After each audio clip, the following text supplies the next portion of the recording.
What things like the film allow Green Lantern to do is come alive for real. You see the constructs come to life. You see that energy dissipate. You hear the sounds. You see the big scopes of Oa and Zamora and all these other planets. There's something about Hal Jordan himself, because unlike every other superhero, Hal Jordan and Green Lantern are essentially the same.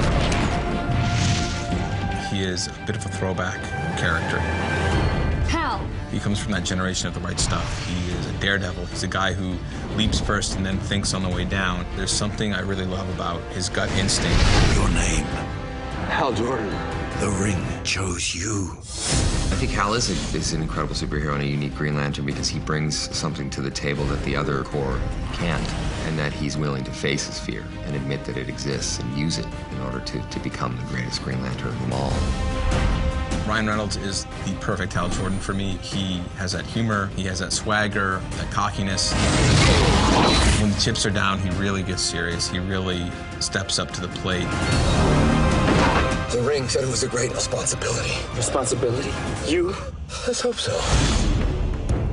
Well, the great thing about Green Lantern Rise of the Manhunters is that there was a lot of time and energy and effort spent on making sure that it didn't repeat the movie. It's like watching the movie, but you get to actually control it. It's kind of cool, I think, for people that are, that love the movie and people that haven't even seen the movie yet. The main storyline for Green Lantern, The Rise of the Manhunters, begins actually many, many years ago because the Guardians had created their first police force, which were the Manhunters. They didn't work out. They sort of went rogue. So the Guardians discarded them and created the actual Green Lantern Corps.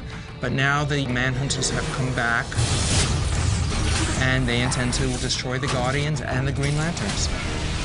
I think it's going to appeal to Green Lantern fans because it's almost like getting a sequel. It's the character that we know from the film, but it's set in a whole new world with whole new threats, and I think that they're going to love that. I think that the Manhunters in the video game are pretty damn interesting. I mean, I almost wish that they were in the movie as well. They're pretty cool. The whole concept of Green Lantern is perfect for a video game because the ring uses energy, the ring needs to be recharged, the ring creates all these different constructs, the ring can let you fly, it can protect you. It's just perfect for a video game. One of the strengths of Hal Jordan and all the Green Lanterns is that they create all these images from their rings. They create these things that are weapons and other forms.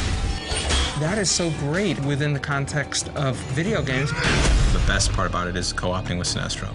Because if you're a fan, you know where that relationship ultimately leads. So in this film and in this video game, the experience of Hal and Sinestro working side by side together, there's a whole story behind that. There's a whole emotional depth to it.